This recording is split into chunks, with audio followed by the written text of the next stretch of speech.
Hello, my friends. Welcome back to Hidden History. I'm happy you chose to spend these quiet moments here with me. So sit back, relax, and let the story begin. To understand the Battle of Marathon, we must travel back to a world filled with fear, ambition, pride, and revenge. A world where one decision could change history forever. More than 2,500 years ago, the Persian Empire ruled much of the known world. It was enormous. From Egypt to India, from deserts to mountains, millions of people lived under Persian control. At the center of this giant empire stood a powerful king named Darius I. He was rich, powerful, feared. Persian roads stretched across continents. Persian armies moved like storms across the earth. Many people believed nobody could stop them, and usually nobody could. But far to the west, across the sea, small Greek city-states refused to bow, especially one city, Athens. Athens was not an empire. It was crowded, noisy, and divided. Its streets smelled of bread, fish, sweat, and smoke. Merchants shouted in busy markets. Philosophers argued under the hot sun. And something unusual was growing there. Democracy. A system where citizens could help choose their leaders. This idea was still young, fragile, imperfect. But the Athenians were proud of it, very proud. And soon, that pride would pull them into a deadly conflict. Years before the battle, Greek cities living on the coast of Asia Minor rebelled against Persian rule. This became known as the Ionian Revolt. The rebels asked Athens for help, and Athens agreed. It was a dangerous mistake. The Athenians even helped burn the Persian city of Sardis. When King Darius heard this news, he became furious. Some stories say he ordered a servant to repeat the same words to him every day during dinner. "Master, remember the Athenians." He wanted revenge, not later, not someday, soon. And so the greatest empire on earth began preparing for war against a small Greek city across the sea. Years passed, then finally the Persian army came. In 490 BC, Persian ships crossed the Aegean Sea like a moving forest of wood and sails. The Persian force was terrifying. Experienced soldiers, archers, cavalry, warriors from many different lands inside the empire. Some historians still debate the exact number, but to the Greeks it must have looked endless. Villages burned as the Persians moved closer towards Athens. Fear spread quickly. People whispered in homes late at night. Mothers held children tightly. Old men remembered stories of Persian destruction. Everyone knew what usually happened to cities that resisted Persia. They disappeared. Then came the news that changed everything. The Persian army had landed at Marathon, a flat plain northeast of Athens, perfect for cavalry, perfect for a large army, terrible for the Greeks. Inside Athens, panic exploded. Some wanted surrender, others demanded resistance. The city stood at the edge of disaster. And then the Athenians made a desperate choice. They would fight. Not behind walls, not after a siege. They would march directly toward the Persian army. Thousands of ordinary citizens picked up shields and spears. Farmers, blacksmiths, potters, teachers, young boys barely old enough for battle, old veterans with gray hair. Together, they marched toward Marathon. Dust rose around their sandals under the hot Greek sun. And somewhere among them walked a messenger named Pheidippides. Soon he would become part of legend, because Athens needed help desperately. The Athenians sent Pheidippides to Sparta. The journey was almost impossible, roughly 240 kilometers there and back across mountains and dangerous land, on foot, without modern roads, without rest. He ran through heat, dust, and exhaustion, hour after hour, day and night.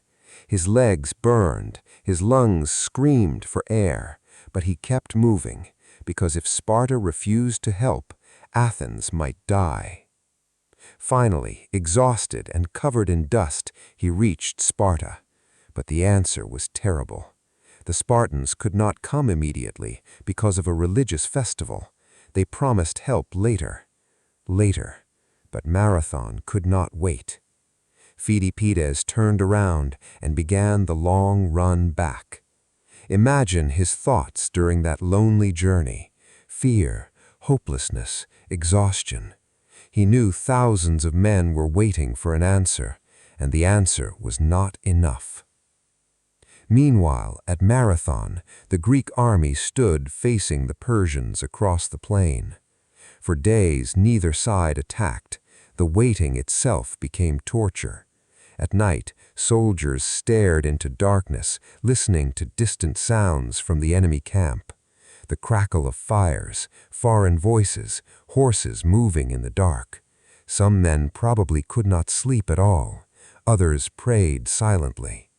The smell of sweat, leather, and fear filled the air. And every morning, both armies still stood there, watching, waiting, breathing. Then came the moment that changed history. The Greek commander, Miltiades, made a shocking decision. He would attack first. It sounded almost insane. The Persians had more soldiers, more archers, more cavalry. Yet Miltiades understood something important. If the Greeks waited too long, Athens itself might fall. So before sunrise, the Greek army prepared for battle. Imagine the scene. Thousands of soldiers standing quietly in morning darkness, bronze armor shining faintly under early light, hands gripping shields tightly. Many knew they might die within the next hour. Then came the order: advance. The Greeks began moving across the plain. At first, slowly, then faster. Then suddenly, they started running. Thousands of armored men charging directly toward the Persian army. The Persians were shocked. Greek soldiers usually advanced carefully, but now these men were sprinting across open ground, faster, closer. Persian archers quickly fired arrows into the sky. A dark cloud rose above the battlefield, then came down like deadly rain. Men screamed, some fell instantly, others kept running. The ground shook beneath thousands of feet, and then the armies crashed into each other. The sound must have been horrifying. Metal smashing against metal, wood breaking, men shouting in different languages, pain, confusion, fear. Dust filled the air so thickly that some soldiers probably could barely see. The Greeks fought in a formation called the phalanx, rows of soldiers standing shoulder to shoulder with shields locked together, like a moving wall of bronze. It was brutal, close, personal, not distant killing. Every man could see the face of the enemy in front of him. Every strike could mean death. At first, the Persian center pushed hard against the Greeks. Some Athenians began falling back. For a terrifying moment, it looked like the Greek line might break completely, and if that happened, everything was over. But Miltiades had planned carefully. The Greek wings, the sides of the army, were stronger. Slowly, they pushed the Persians backward. Then they turned inward. Suddenly, Persian soldiers found themselves surrounded. Chaos exploded across the battlefield. Men tried to escape toward the ships. Others were trapped. The organized Persian army began collapsing into panic. And once fear spreads through an army, it spreads like fire. Greek soldiers chased the Persians toward the sea. The fighting became desperate near the ships. Some battles happened directly in the water. Men drowned beneath heavy armor. Others were crushed in confusion as soldiers tried to climb aboard escaping vessels. The sea itself turned red. By the end of the battle, the Persians were defeated. Defeated by farmers, by citizens, by ordinary men defending their homes. The impossible had happened. The great Persian Empire had lost, and the world would never be the same again. But one final danger remained. The Persian fleet was sailing directly toward Athens. The city was nearly undefended. If the Persians reached it first, they could still win. So, after fighting one of the bloodiest battles of their lives, the exhausted Greek soldiers marched back immediately, fast, very fast. Some stories say Phidippides himself ran ahead toward Athens, his body broken from exhaustion, his lungs burning, his heart close to collapse. Imagine him entering the city, sweat covering his face, dust on his skin, citizens rushing toward him in fear. And then, according to legend, he spoke only one word: victory. Then he collapsed and died. Whether every detail is true or not, the story survived for thousands of years. Today, modern marathons remember that ancient run, a race born from war, fear, courage, and sacrifice. But the deeper meaning of marathon is even more powerful, because this battle was not only about soldiers, it was about ideas. Freedom against empire, citizens against absolute power, the right to choose your future. If Persia had destroyed Athens at Marathon, history might look completely different today. The growth of democracy in Greece may have ended before it truly began.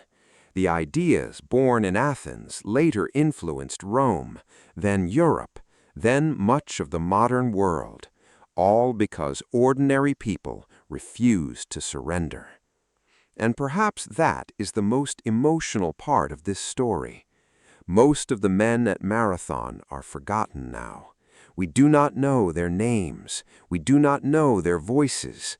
History remembers kings and generals, but history is often carried by ordinary people. A farmer holding a shield, a messenger running through pain, a frightened young soldier standing beside his friends. People who were afraid but moved forward anyway. That is what courage truly is, not the absence of fear, but action despite fear. And maybe that is why the story of Marathon still touches us after more than 2,000 years, because every person faces battles, not always with swords, not always on fields of war. Sometimes the battles are quiet, inside our minds, inside our lives. Moments when we feel small against something enormous. Moments when we ask ourselves, how can I possibly survive this? The men at Marathon probably asked the same question, yet somehow they continued, step by step, shield beside shield, together. And sometimes history changes because ordinary people refuse to give up. Tonight, the plain of Marathon is quiet again. The fires are gone. The armies are gone. Only wind moves through the grass beneath the stars. But if you stand there long enough in silence, perhaps you can still imagine distant footsteps, the sound of running, the clash of bronze, the heartbeat of men who changed the world. And maybe somewhere deep inside, their story reminds us that even small acts of courage can echo across history forever. Thank you for joining this journey through the Battle of Marathon. If this story moved you, tell us in the comments where you are listening from. And if you enjoy calm cinematic history told through simple English, subscribe to Hidden History English for more journeys into the forgotten past. Until next time, good night.